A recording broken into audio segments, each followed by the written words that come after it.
Nós não aceitaremos anistia light meia boca. Eu estou me comprometendo com você. Deixar muito claro, essa anistia meia boca não vai resolver os problemas do Brasil, pelo contrário, vai aprofundar os problemas. Então a nossa orientação aqui nos Estados Unidos, e eu aposto que o PL vai segui-la, é de que um texto de uma anistia que não seja ampla, geral e restrita será rejeitado. Ah, mas Paulo, se for rejeitado a gente não terá nada. Paciência. Essa não é a anistia que o Brasil precisa. E não é por razões muito simples. Primeiro que ela não pacifica o país e não resolve o problema da pressão das pessoas politicamente perseguidas. E uma vez que não faz isso, não tem efeito algum em reverter, por exemplo, as sanções americanas contra os ministros do Supremo Tribunal Federal e as tarifas contra as exportações brasileiras. Vamos fazer o seguinte? Vamos ver como os americanos vão se portar na semana que vem. Eu adianto aqui, início da semana, resposta duríssima.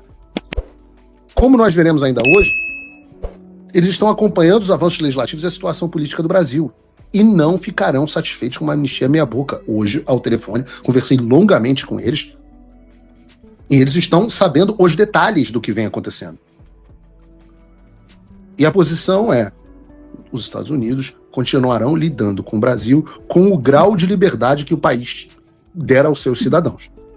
Se o Congresso for sequestrado pelo Supremo Tribunal Federal, como disse o relator, essa entrevista foi traduzida e passada para os Estados Unidos.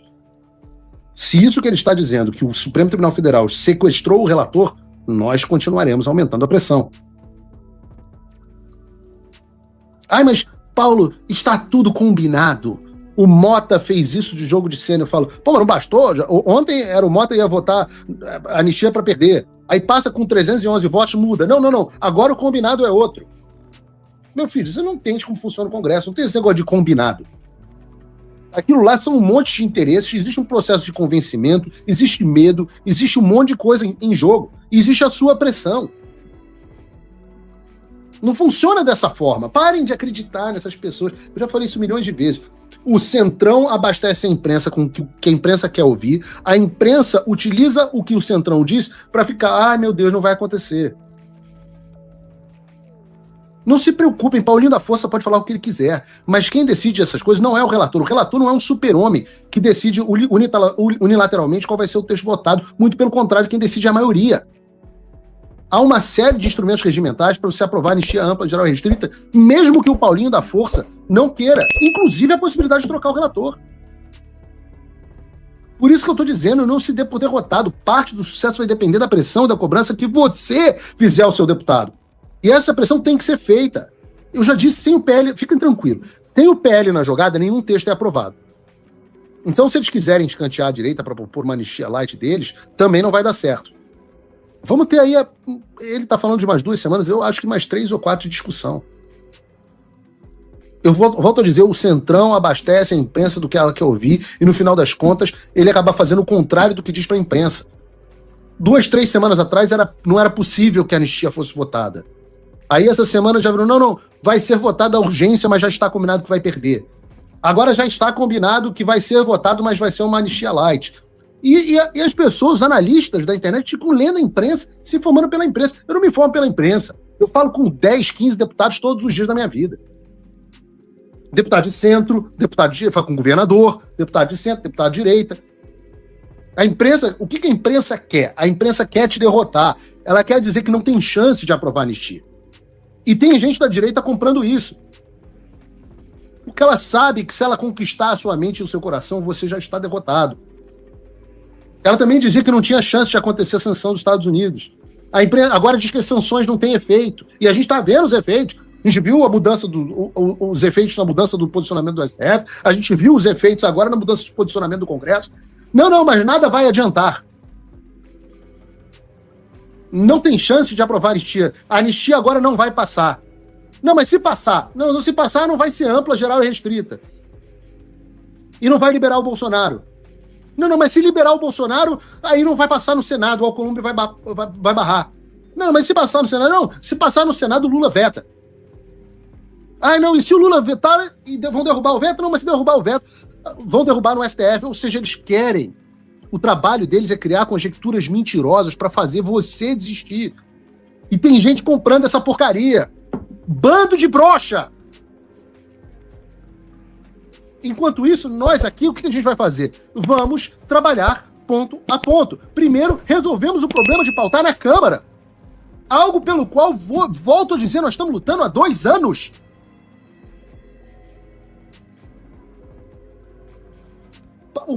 Os últimos 8 meses de mandato do Hugo Mota. Agora a gente vai trabalhar no texto. Depois de trabalhar no texto, a gente vai trabalhar na aprovação. Depois, a gente vai ter que apontar todos os canhões para o Senado. Para aprovar também no Senado até chegar a batalha no STF. Ai, mas quando chegar no STF, estamos todos perdidos. O faraó vai nos matar, ele vai chegar com seus carros de guerra. Quando chegar no STF, olha, já vou te adiantar, a batalha não é tão ingrata quanto muita gente pensa. A gente já vai ter vencido todos os outros frontes e vai ter uma cidade para conquistar, um inimigo. Mas vamos ter um país inteiro alinhado em defesa da anistia e os Estados Unidos nos dando suporte aqui do exterior. Ora, veja, hoje no STF a gente já tem 3 ministros abertamente dissidentes. Nós temos um ministro Barroso, se eu não me engano, ao vivo, como a gente vai ver daqui a pouco. E eu pergunto a vocês sabem qual é a posição do Fachin? Eu não sei. Vocês sabem qual é a posição do Dias Toffoli? Não sei. Só para dar 2 exemplos, andam calados, né? Será que não é possível mudar a posição deles depois de uma Magnitsky, que já vai ter tido efeito, destruído a vida do Alexandre totalmente, pegando suas famílias, suas empresas e absolutamente tudo que ele tem, e possivelmente outros ministros, até lá, de outros ministros do STF?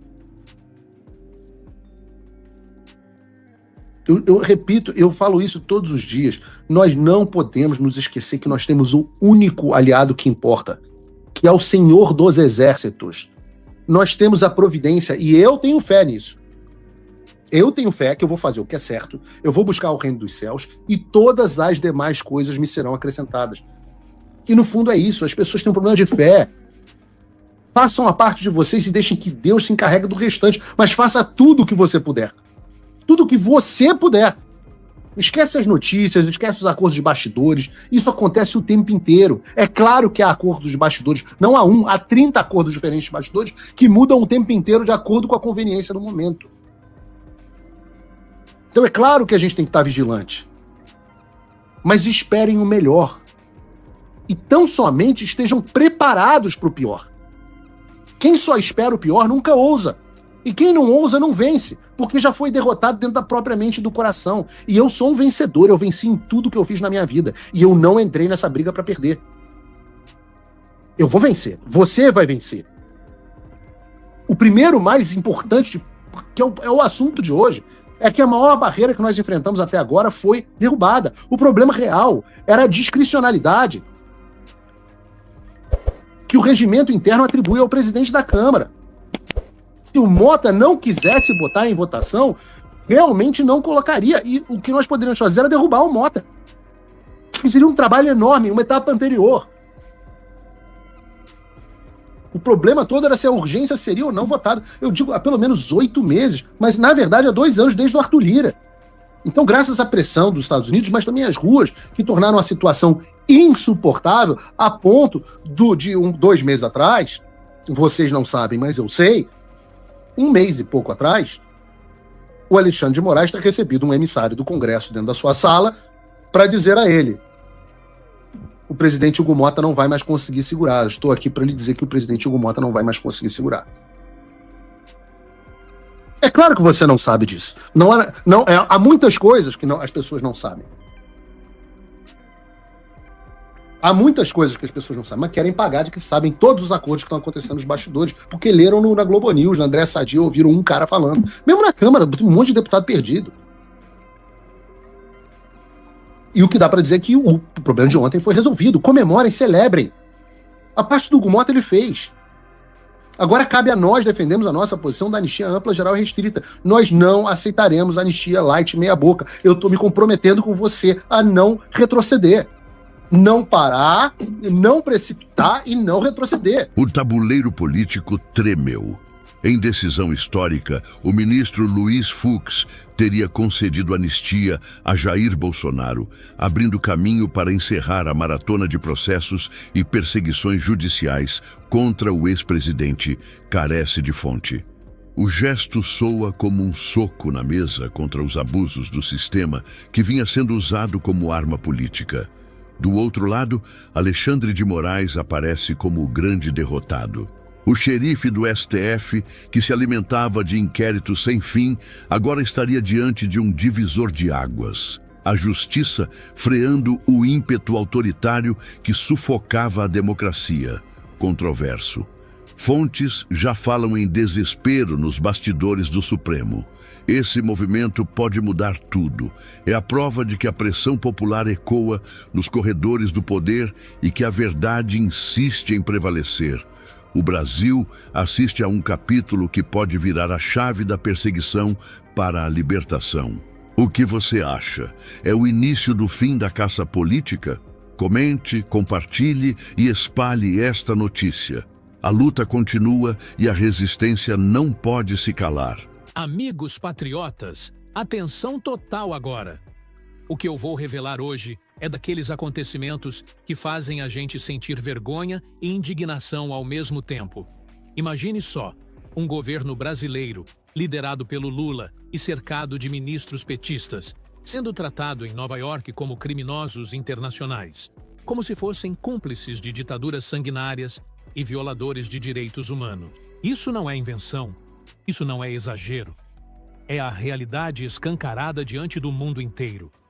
Donald Trump, sem dó, sem piedade e sem nenhum tipo de cerimônia, aplicou um golpe diplomático que deixou o governo Lula de joelhos, humilhado diante de chefes de Estado, autoridades globais e até mesmo diante do povo brasileiro que acompanha de longe essa vergonha monumental. E se você acha que já ouviu de tudo, segura firme, porque a cada detalhe dessa história a indignação cresce, o sangue ferve e a certeza se confirma.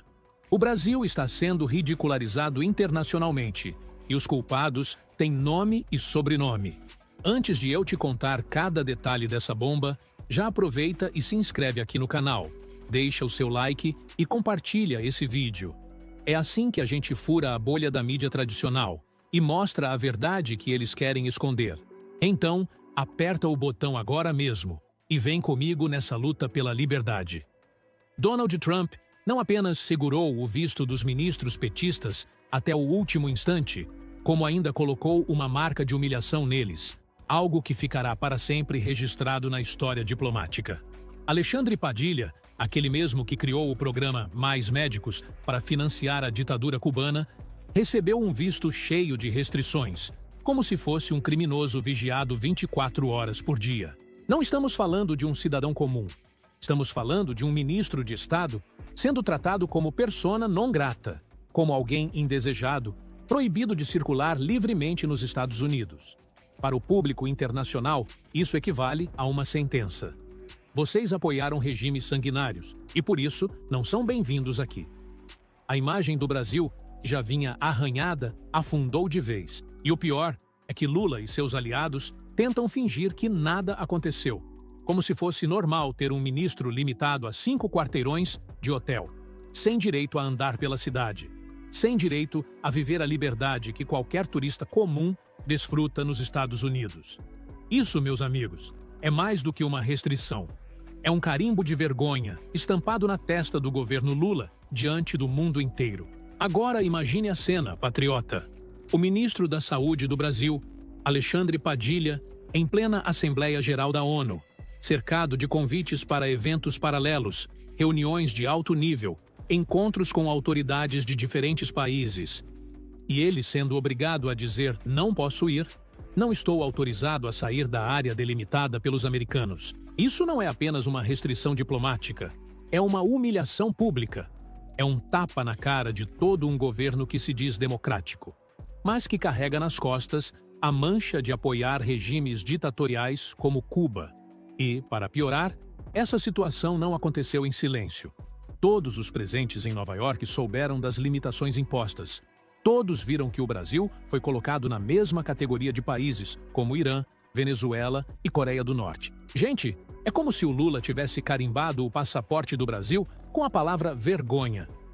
Para o nosso povo, que sempre acreditou que o Brasil poderia ser respeitado lá fora, isso é um choque brutal.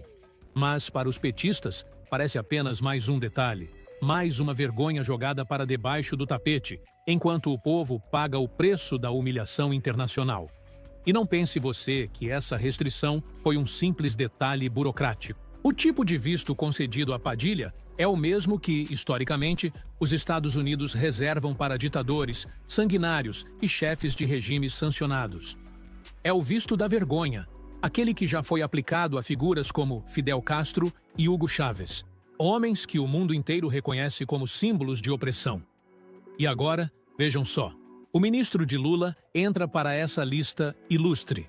Isso significa que, na prática, o governo americano deixou claro que considera os ministros petistas uma ameaça, gente perigosa, indesejável. É como se Trump tivesse mandado um recado não apenas para Lula, mas para toda a esquerda latino-americana. Vocês estão do lado errado da história e aqui não vão desfilar com liberdade. Esse tratamento não é casual, não é acidental.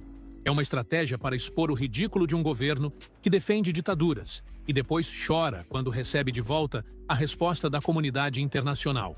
E sabe o que torna tudo ainda mais revoltante? É ver que essa restrição não atinge apenas o ministro em si, mas também sua família. A esposa e os filhos de Padilha ficaram limitados ao mesmo raio de 5 quarteirões, sem direito sequer a dar uma volta na famosa Quinta Avenida de Nova York. Pense bem. Enquanto qualquer turista brasileiro pode passear, fazer compras, conhecer a cidade, um ministro da República e sua família ficam praticamente encarcerados em um cercadinho diplomático, como prisioneiros de luxo. E isso, patriotas, diante dos olhos do mundo inteiro. É impossível não sentir indignação quando se percebe que o Brasil foi reduzido a esse nível de desprestígio. A humilhação não é só de Padilha. Não é só da família dele, é de todos nós, porque o que se mostra é que o Brasil governado pela esquerda virou motivo de chacota, comparado a países que carregam na pele o estigma da tirania e da violação de direitos humanos. E não para por aí, patriotas. O mais grave é o simbolismo dessa decisão. Quando os Estados Unidos colocam restrições tão pesadas a ministros de um governo estrangeiro, a mensagem é clara. Nós não confiamos em você. E, nesse caso, não é apenas sobre Padilha, mas sobre todo o governo Lula, marcado pela proximidade com regimes autoritários e pelas constantes afrontas às liberdades individuais. Pense comigo, se os americanos tratam ministros brasileiros como tratam autoridades do Irã ou da Coreia do Norte, é porque a reputação do Brasil despencou ao ponto de sermos comparados a ditaduras que perseguem, censuram e calam suas populações. E o pior é que isso não é exagero. É exatamente essa imagem que o mundo tem hoje do nosso país, graças às decisões autoritárias vindas do STF e aos abusos cometidos pelo governo da esquerda. O Brasil, que já foi visto como uma nação livre e promissora, agora é tratado como um pária internacional, por culpa de Lula e de seus comparsas. E aqui vem o detalhe que mais dói no orgulho nacional.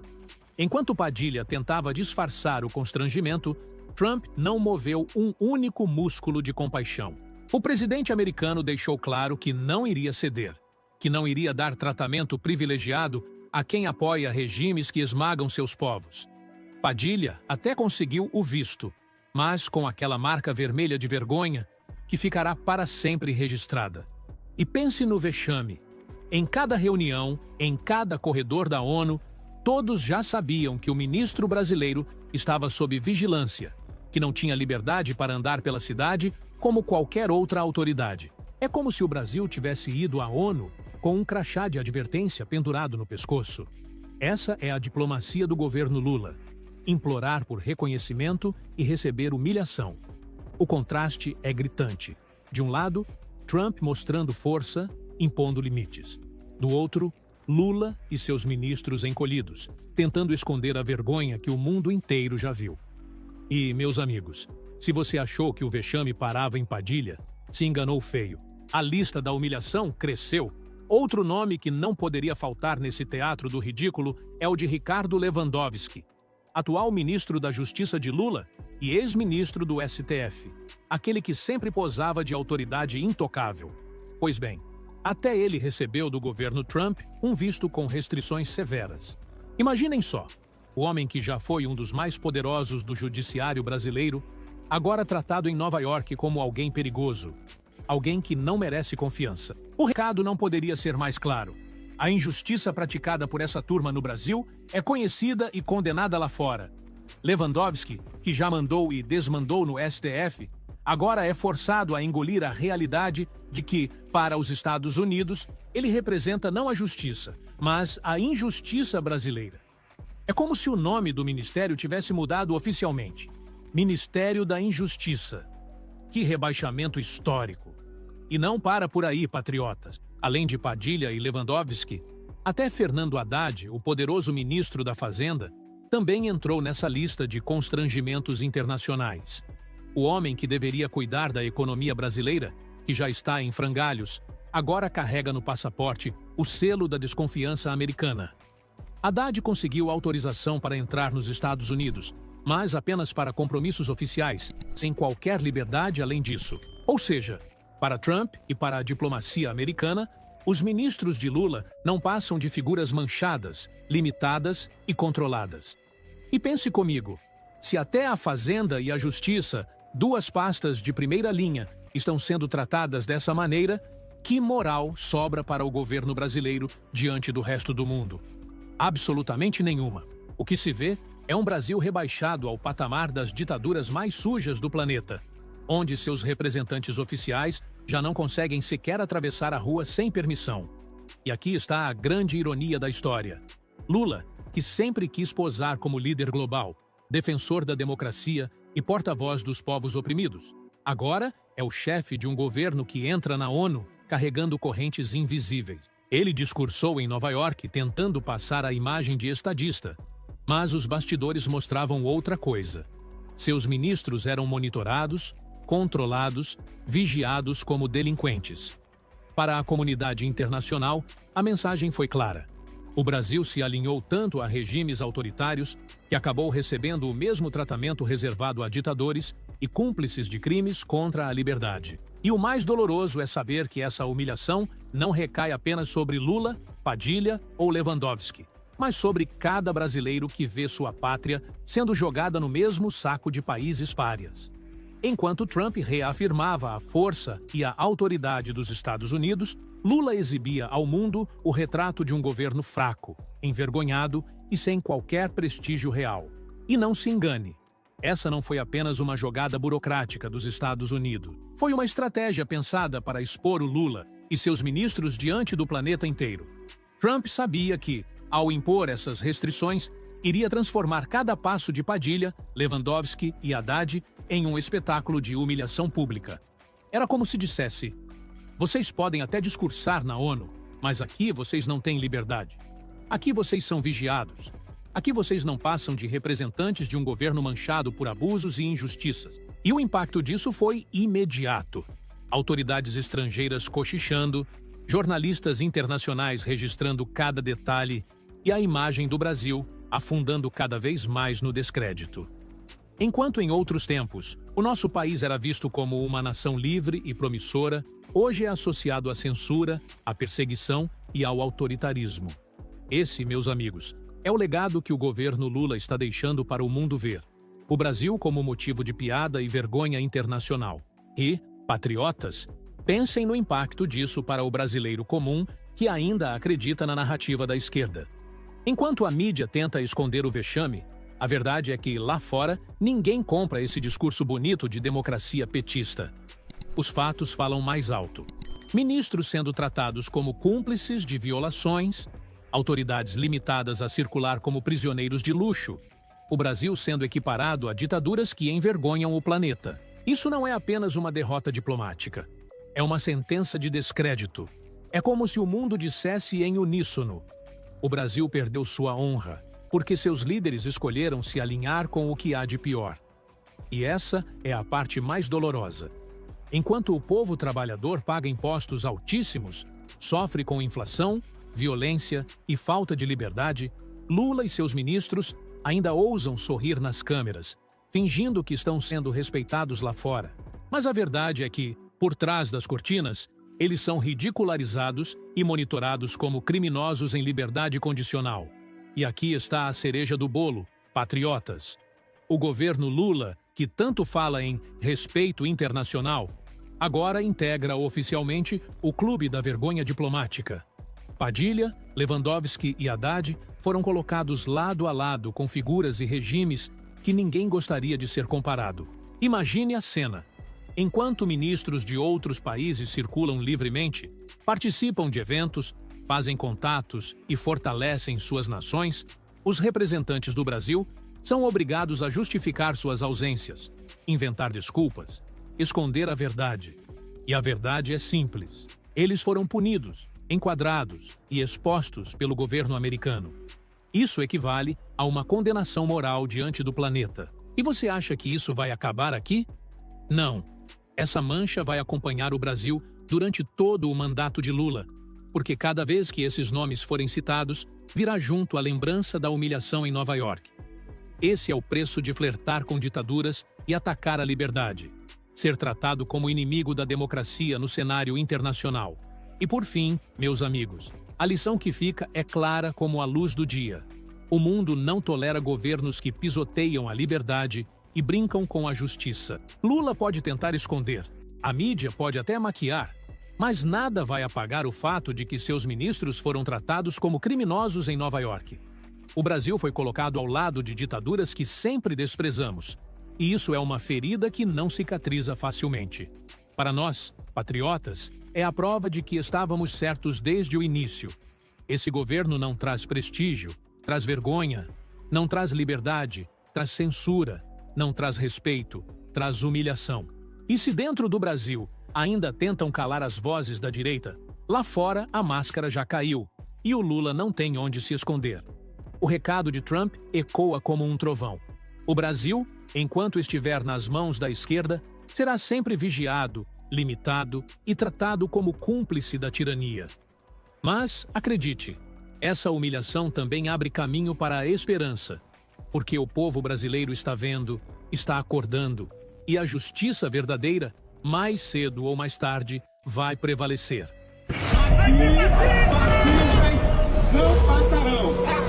A gente vai dar porrada se não respeitar. Fascista!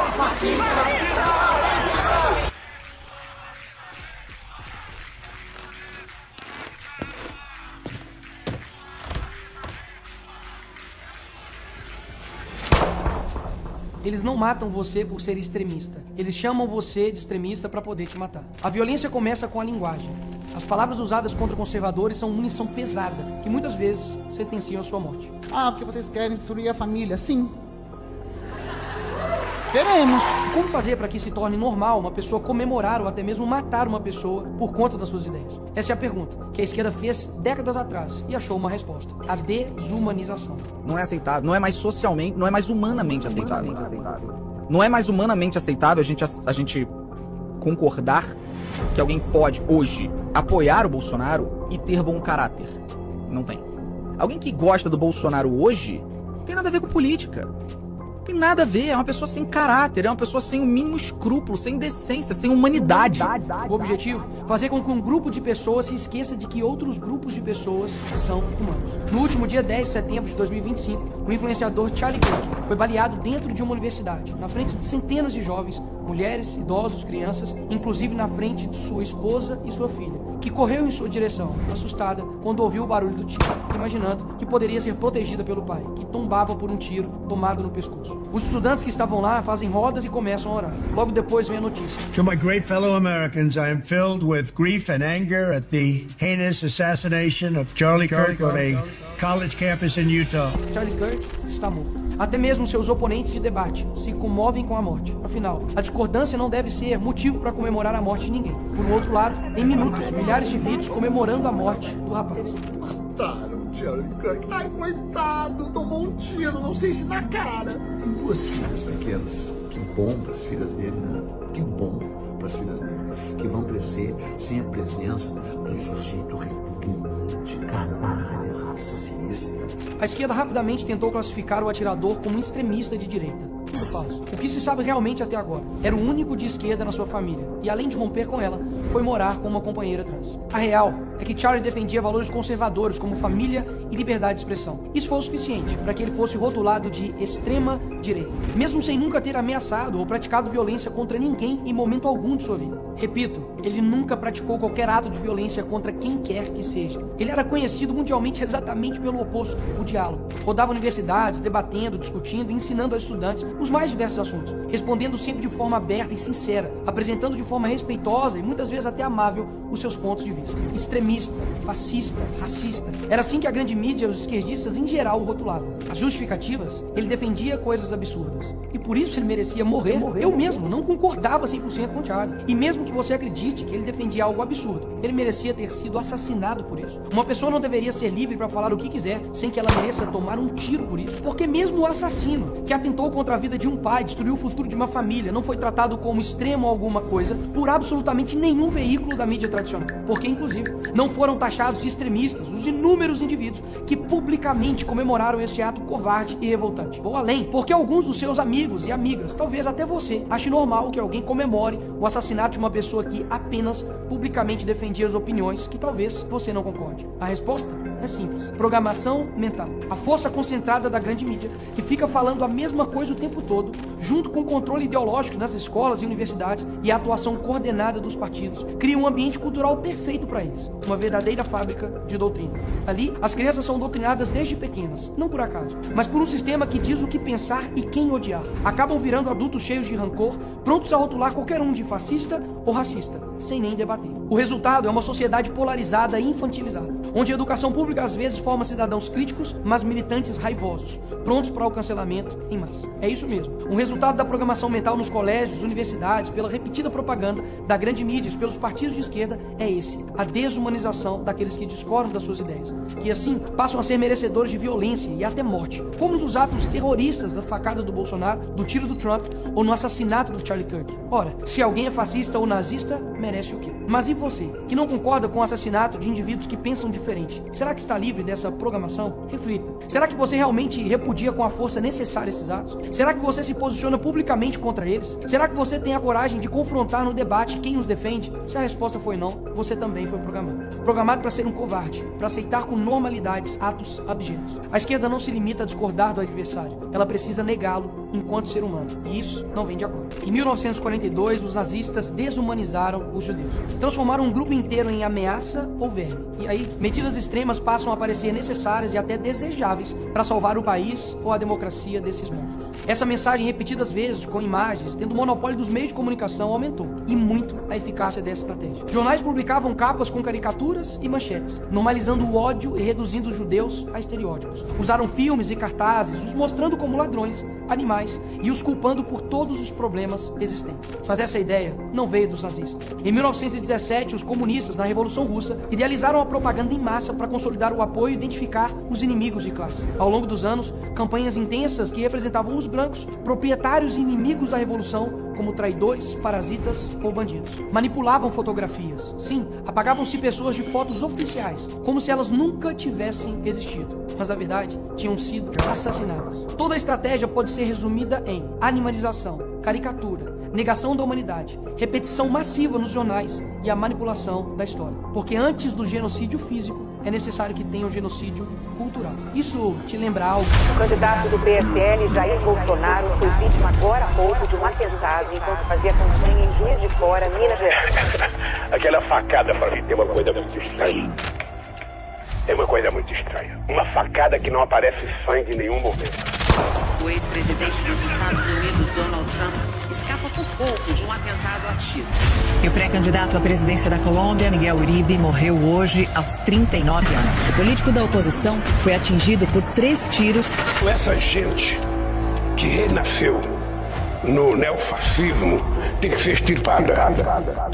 Mas considerando que você, como afirma, é uma boa pessoa, nós estamos dispostos a oferecer a você o seguinte: um bom paredão, onde vamos colocá-lo na frente de uma boa espingarda, com uma boa bala, e vamos oferecer, depois de uma boa pá, uma boa cova. Nos últimos anos, a esquerda brasileira aperfeiçoou essa técnica. Criou-se uma cultura em que o conservador não é visto como adversário político, mas como um outro a ser eliminado. Basta observar o que seguiu a morte do Charlie Kirk. Em vez de luto ou solidariedade humana, emergiu a celebração macabra, o deboche e a indiferença. Esses mesmos que vibram com a morte de um adversário falam em amor, tolerância e diversidade. Nunca houve tanto ódio embalado em slogans de paz. Esses mesmos, após essa tragédia, começaram a ameaçar a minha vida e a da minha família. Em contrapartida, começamos um movimento para as empresas demitirem os funcionários que estão comemorando, minimizando ou até mesmo justificando a morte de um jovem de 31 anos. E dezenas já foram demitidos. Descobriram que são livres para falar o que quiser, mas a empresa também é livre para demitir quem quiser. Mas além disso, fiz um convite forte para todos que estavam comovidos e indignados. Seja a extrema-direita que eles tanto têm medo. Em outras palavras, ame e defenda a sua família de forma extrema. Pratique a sua fé de forma extrema. Defenda a sua liberdade de forma extrema. Ou seja, siga fielmente e viva de forma coerente com seus valores de forma extrema. E não aceite mais ameaças ou rótulos criminosos que sejam usados contra você por causa disso. Não aceite mais que ninguém, absolutamente ninguém, seja desumanizado, rotulado de fascista, nazista, racista ou o que quer que seja, apenas por discordar das ideias de esquerda. Era isso que o extremista da direita defendia. Case, tenha filhos, construa um legado, passe seus valores, persiga o eterno, procure a verdadeira alegria. E não espere que a situação mude. Para um cristão, essa terra nunca será o nosso paraíso. Ao contrário, ela jaz no maligno. Afinal, Jesus foi um homem perfeito, solidário, humilde de coração, amoroso e bondoso. E ainda assim, foi crucificado, humilhado e menosprezado. E continua sendo por muitos até hoje. E por isso, ele é a resposta contra tudo. Afinal, ninguém humanizou mais o outro do que ele. E segui-lo implica entrar numa dinâmica de sacrifício que não é abstrata nem teatral. É concreta e diária. Se alguém quer vir após mim, negue-se a si mesmo, tome a sua cruz e siga-me. Ele não propôs um ideal romântico de sofrimento, mas um chamado real a assumir por amor e por obediência aquilo que o discipulado exige, até a disposição de dar a própria vida, como Cristo fez. O mundo é mau, mas o nosso Salvador, nosso Senhor, nosso Deus, Ele é bom. Essa foi a mensagem da esposa do Charlie no dia de sua morte. E o que isso quer dizer? Há uma confusão moral e retórica que precisa ser desfeita. Misericórdia não é covardia. Mansidão não equivale a passividade. O Evangelho não nos chama a sermos cordeiros insensíveis diante do que destrói pessoas e civilizações. Ele nos chama a ser cordeiros com dentes. A conduta de quem domina a própria ira e a sua força da verdade para defender o frágil. Jesus foi manso e humilde de coração, mas jamais omitiu a denúncia da mentira e o poder do tirânico. Expulsou comerciantes do templo, chamou a hipocrisia pelo nome, sofreu por amor e não por aceitação passiva. Ser manso não é ser fraco, é ser forte o suficiente para enfrentar o mal sem ser dominado por ele, e sábio o suficiente para usar a força pela verdade e pelo amor. O cristão genuíno reconhece duas verdades ao mesmo tempo. Primeira, a violência gratuita e o ódio não se justificam. Segunda, a omissão perante a injustiça é cúmplice do crime. Assim, combater o mal é um dever que se realiza por meios morais, culturais e espirituais, e, quando necessário, institucionais. Isso significa agir com coragem, inteligência e prudência, não com fúria desordenada. Pedro, quando subiu àquele púlpito em Jerusalém, não negociou o evangelho, enfrentou a massa, denunciou o pecado e por isso foi preso, escarnecido e finalmente martirizado. Sua luta foi pública e corajosa. Proclamar a verdade mesmo diante do poder político e religioso. Estevão, acusado, humilhado e apedrejado. Sua defesa foi um balanço lúcido da história de Israel e uma acusação direta à cegueira do seu povo. Paulo enfrentou disputas, tribunais e perseguições. Não se escondeu. Pregou nas praças, escreveu cartas que demoliam sofismas teológicos e organizou comunidades que mudaram todo mundo. William Wilberforce. Batalha política, persistente e estratégica pela abolição da escravidão no parlamento britânico. Prova de que o combate moral passa também pela política e pela perseverança. Martin Luther King Jr. Resistência não violenta, organizada e corajosa contra estruturas injustas. Dietrich Bonhoeffer. Coragem teológica e prática ao enfrentar o nazismo. Pagou com a vida por recusar a normalização do mal. Então, como devemos agir? Denunciar a falsidade e a corrupção com coragem intelectual. Estudar, argumentar, expor erros e mentiras. A igreja é a escola de caráter, disciplina, educação moral, formação doutrinária e solidariedade. Mas, infelizmente, inúmeras igrejas têm se convertido em ambientes pautados pela estética do bem-estar. Melodias emotivas, uma atmosfera agradável e pregações que amaciam o ego, em vez de proclamarem a verdade que suscita conversão e transformação interior. Precisamos abandonar essas práticas e construir comunidades sólidas. O campo político e jurídico não é terreno proibido, é lugar de batalha. Participar, influir em leis, defender os indefesos, tudo isso é serviço cristão. Produzir cultura, livros, debates, arte e educação para moldar gerações. Quem define a linguagem e a imaginação controla, em larga medida, o futuro. Eles tentaram calar uma voz, acreditando que iriam nos amedrontar. Não. criar uma geração sem medo, que nem mesmo a morte nos parará, mas pelo contrário, a morte de um dos nossos somente nos fortaleceu, porque sabemos que o verdadeiro legado não se enterra com o corpo, mas cresce na coragem de quem fica. Que essa mensagem chegue para milhões de jovens em todo o mundo, que já não são mais os mesmos, desde a morte do Charlie Kirk. Nesse sentido, você está convidado, seja o extremista que eles tanto têm medo.